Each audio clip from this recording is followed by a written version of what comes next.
muraho neza, twongeye kubasuhuza, tubasuje turi benshi, ndabakumbuye abakunzi banjye, abakiriya banjye bampahira bansuhuza umunsi ku munsi, abambaza bigenda bite, ukorera he, ese birakira koko? Mujye muri comment mutubwire.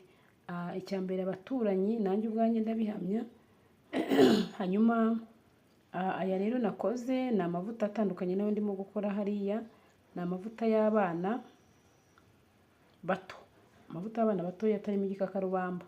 Hanyuma rero muze mutugane muri benshi, muduhe komande kandi turabakunda, mudukore subscribe turabinginze. Subscribe ni inkunga ikomeye iruta n'amafaranga.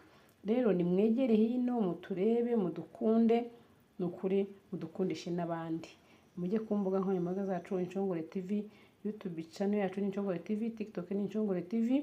Hanyuma ukeneye kuri aya mavuta cyangwa isabune yambwira mu gitondo, cyangwa se urarunyandikiye ngiye guhita nyipostinga kuri YouTube no kuri TikTok.